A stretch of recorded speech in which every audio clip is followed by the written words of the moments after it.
3 epic moments in fitness, 2 ways that you can improve a skill, and 1 crazy idea for discussion. Today's 3, 2, 1 starts now.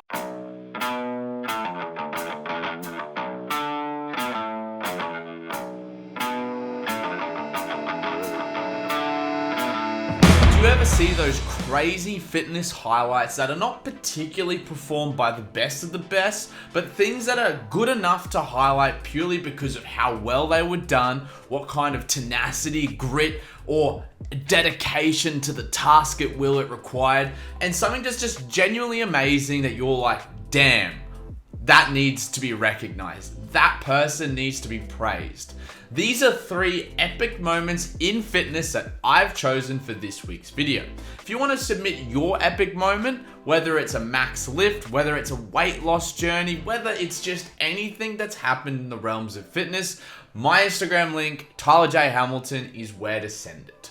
We're going to start today's moment off with number 1, Rory's grit. Now, before we watch the video, just a bit of a backstory about Rory and her accomplishments already in the sport of Olympic weightlifting. She's 9 years old and she's the national champion in Olympic weightlifting. The particular video we're going to watch today really highlights how strong, how mentally tough, and how much grit that this young girl has. This chick was able to achieve something great in this video, and we're about to see it.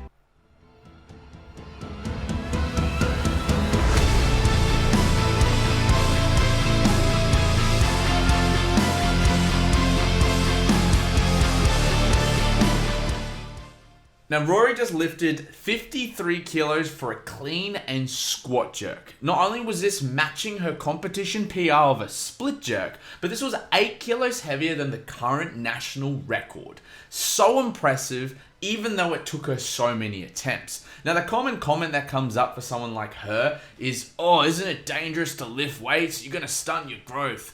None of these things are actually factually true. If anything, lifting from a young age can be more beneficial, both from a mental side of things, where failure, adversity, as well as uncomfortability are inhibited, as well as being strong and physically fit, building bone density, muscle density, and giving that person confidence moving on to life. Now, the second moment comes from Colton Mertens, and it's his 30-inch dumbbell box step-ups. Now, a bit about Colton is he's a short dude, also a successful CrossFit athlete, but 30-inch dumbbell box step-overs at his height is ridiculous. The fact that he's making them look so easy is that impressive, and this is the video.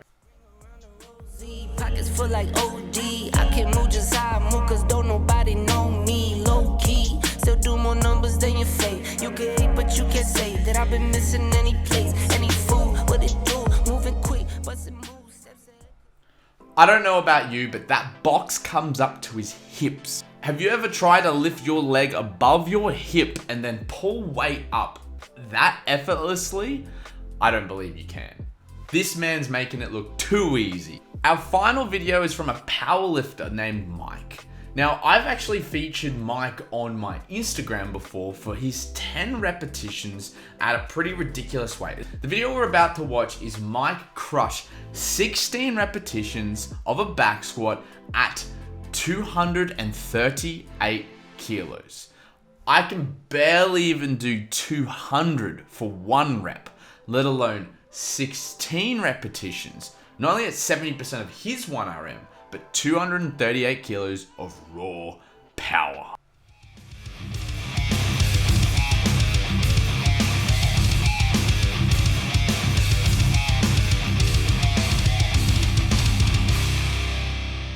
It says 14 reps and fighting to get air. I'd be fighting to get that bar off my back. It's that damn heavy. Super impressive effort nevertheless. What are your thoughts about these videos? Comment down below. And be sure to submit your videos to Tyler J. Hamilton for epic moments, whether it's by you, someone you know, or your favorite athlete to review on next week's video. Let's move on to 2 ways to improve. And this week is going to be your snatch pull. Let's head to the gym to make it a little bit easier for me to demonstrate how to improve your snatch pull and your position in the snatch itself. Here's 2 ways to improve your snatch pull. I find for so many people, the 2 main issues that come out of beginner snatch pulls is an early elbow bend or bouncing the bar off your hips and kind of reverse curling the snatch up into that position.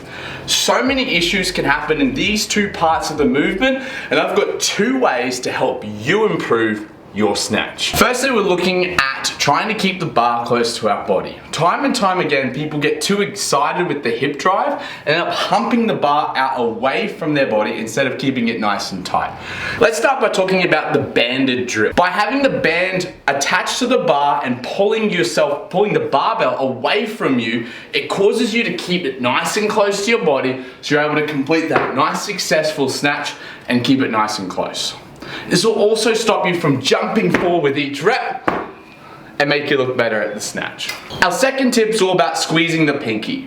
By squeezing the pinky, we put our hands in the best position possible. It forces the bar to stay closer to our body, and it also mitigates that early elbow bend. When you squeeze your pinkies, it is almost impossible to bend your elbow. Trust me, give it a try. Without squeezed pinkies, it's very easy to get that elbow bend on the bar, which will cause us to lose power in the lift. With squeezed pinkies, the bar stays nice and close. We get that good barbell transfer over into that catch position, and for us with poor mobility, it will help us put the bar a lot further behind than what you're used to. Apply these 2 tips to your snatch and your snatch pull will be a whole lot better. I hope those tips helped you improve your snatch. If they did, leave me a thumbs up. It helps improve my video's chances at getting seen by more people. Let's move on to number 1. One crazy idea for discussion. This is going to be a little bit controversial, as I know for some, they hold this movement to heart. But for me, it's been my avid pain in my backside since I started the sport of CrossFit 9 years ago. And that's the butterfly pull-up. My crazy idea? Ban the butterfly pull-up, but not the butterfly chest to bar. And here's why. Here's a list of things that I believe make the butterfly pull-up the most painfully annoying movement in CrossFit. For starters, it is incredibly hard to judge. From a judge's perspective, you're just like staring at the rig, hoping to see if their chin crosses the bar. Of course, if you've got a good knocker on ya, it actually might be easier to perform the butterfly pull-up with less effort. And that being said, the butterfly pull-up already requires no effort as it is. It has no functional value or carryover to other movements. Like its counterpart, the butterfly chest to bar, it requires a little bit more pulling strength to get that chest to make it to the bar. Also, the chest to bar is easier to score because you actually physically see something make contact with something else. With the butterfly pull-up, you're just rotating your arms around and around and using big hip swings and kipping motions to help you move in that circular pattern. People feel inclined to perform the movement because it is part of competition, and if you don't do it, you're not going to score highly if they come up. It's one of those things where people's main excuse and reason of why they perform butterfly pull-ups is because it's part of the sport. But if you just banned it, it wouldn't be part of the sport, so no one would do it anymore. Yes, they would still require to practice to a certain extent to be able to progress to something like the butterfly chest to bar, but if you do the 2 movements, you quickly see how much more difficult a butterfly chest to bar is compared to a pull-up. Now, I'm spurting out tons of accusations of why they should ban the pull-up, but here's some solutions to the problem and maybe a way to move into the future. First things first, you got to replace it with something else, and it's simple. Replace it with its better, more functional counterpart, the kipping pull-up.